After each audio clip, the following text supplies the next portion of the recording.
ในแอฟริกาใต้หนึ่งในประเทศที่มีความเหลื่อมล้ำต่ำสูงมากที่สุดในโลกมีกลุ่มคนร่ำรวย1 ใน 10หรือ 1% ของประชากร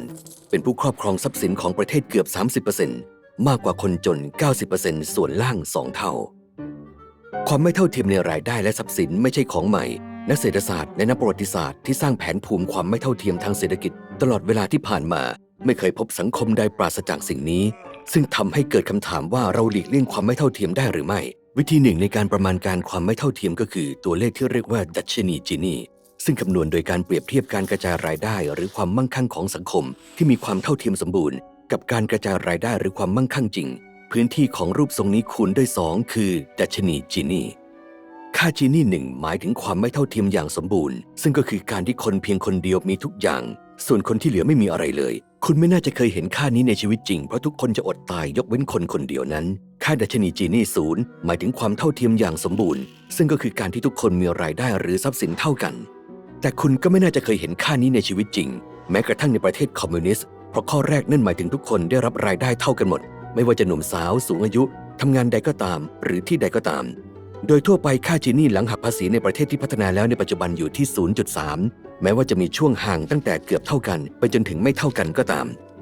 ก่อนที่เราจะไปต่อคุณควรทราบว่าสิ่งใดที่ดัชนีจีนี่หรือมาตรวัดความไม่เท่าเทียมทางเศรษฐกิจอื่นใดไม่ได้บอกเรา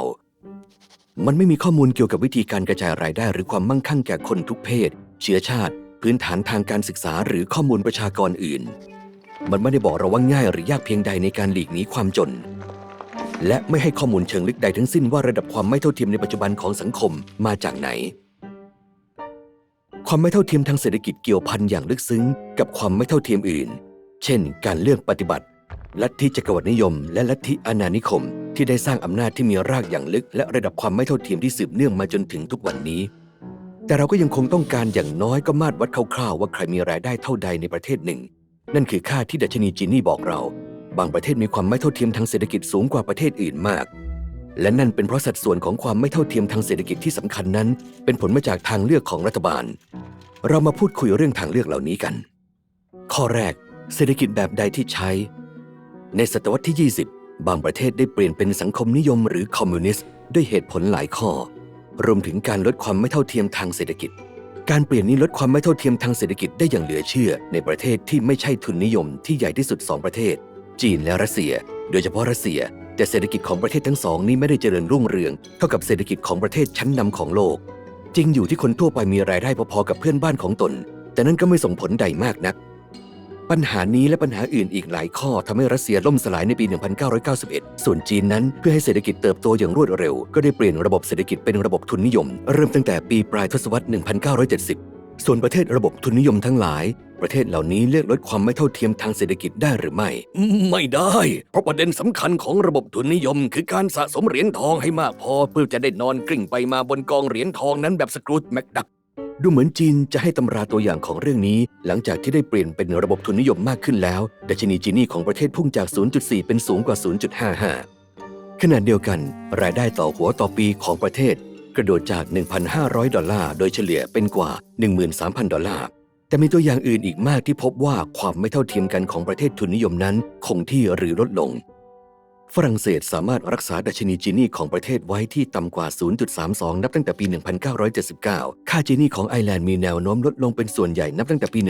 1995 เนเธอร์แลนด์และเดนมาร์กรักษาอยู่ที่ต่ำกว่า 0.28 นับตั้งแต่ช่วงปี 1980 ประเทศเหล่านี้ทำได้อย่างไรวิธีหนึ่งคือภาษีรายได้ส่วนบุคคลในประเทศส่วนใหญ่เหล่านี้ใช้อัตราก้าวหน้ายิ่งรายได้สูงอัตราภาษีก็ยิ่งสูงและอัตราการก้าวหน้าของระบบภาษียิ่งสูงมากความไม่เท่าเทียมก็ยิ่งลดลงตัวอย่างเช่นแม้ความไม่เท่าเทียมของรายได้ก่อนหักภาษีในฝรั่งเศสนั้นมีระดับพอๆกับในสหรัฐอเมริกาแต่ความไม่เท่าเทียมของรายได้หลังหักภาษีในฝรั่งเศสนั้นต่ำกว่าประมาณ 20% แม้ว่าภาษีมรดกสามารถลดความมั่งคั่งในทรัพย์สินของครอบครัวหนึ่งที่ได้สะสมมาหลายชั่วรุ่นเยอรมนีและอีกหลายประเทศอื่นในยุโรปมีภาษีมรดกหรือภาษีกองมรดกเริ่มต้นตั้งแต่จำนวนไม่กี่พันยูโรไปจนถึงหลายแสนยูโรโดยขึ้นอยู่กับผู้รับมรดกในทางตรงกันข้ามสหรัฐอเมริกาอนุญาตให้คุณรับมรดกจำนวน12ล้านได้โดยไม่ต้องเสียภาษีแก่รัฐบาลกลางอีกวิธีหนึ่งคือการโอนรัฐบาลเรียกเก็บภาษีรายได้จากคนกลุ่มหนึ่งแล้วนำไปให้คนอีกกลุ่มหนึ่งตัวอย่างเช่นโครงการประกันสังคมเก็บภาษีผู้ทำงานและใช้รายได้ดังกล่าวเพื่อสนับสนุนผู้เกษียณอายุในอิตาลีประมาณ1 ใน 4ของครอบครัวผู้พิการชาวอิตาลี ได้รับเงินจากรัฐบาลนั่นถือว่าสูงมากโดยเฉพาะอย่างยิ่งเมื่อเทียบกับสหรัฐอเมริกาซึ่งมีตัวเลขสูงกว่า 5% เล็กน้อยวิธีที่ 3 คือการรับรองว่าทุกคนเข้าถึงการศึกษาและการรักษาพยาบาลเป็นต้นคนมีการศึกษาสูงและสุขภาพดีสามารถเรียกเงินเดือนที่สูงกว่าได้แม้ว่าจะเป็นการลดความไม่เท่าเทียมก็ตามวิธีที่ 4 คือแก้ไขการแบ่งแยกทางดิจิทัลช่องว่างระหว่างผู้ที่เข้าถึงอินเทอร์เน็ตได้และไม่ได้วิธีที่ 5 คือจัดการกับความมั่งคั่งสูงมหาเศรษฐี100,000 ล้านสามารถซื้อแพลตฟอร์มโซเชียลมีเดียหนังสือพิมพ์สถาบันคลังสมองบางครั้งแม้กระทั่งนักการเมืองและผสมผสานสิ่งเหล่านี้เป็นอำนาจของตนคุกคามโครงสร้างของประชาธิปไตย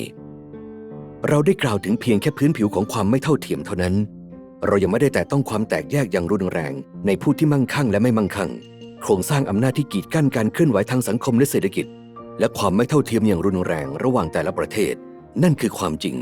ตัวอย่างเช่นชาวอเมริกัน3 คนมีทรัพย์สิน$90 ล้าน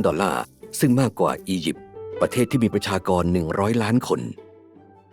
และข้อคิดสุดท้ายคืออำนาจและความมั่งคั่งเป็นการสร้างเสริมตนเองและหมายความว่าความเท่าเทียมนั้นไม่ใช่หากปล่อยให้ทำอะไรก็ได้ตามอำเภอใจสังคมก็จะมีแนวโน้มเอ็นเอียงไปทางความไม่เท่าเทียมเว้นแต่เราจะทำให้วงจรการตอบสนองที่มุ่งเน้นความมั่งคั่งและอำนาจอ่อนแอลง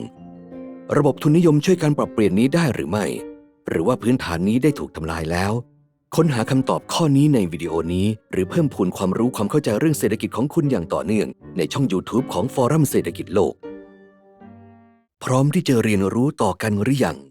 ดูวิดีโอเหล่านี้เพื่อท้าทายสิ่งที่คุณคิดว่าคุณรู้หรือเรียนรู้เพิ่มเติมเกี่ยวกับสิ่งที่คุณไม่รู้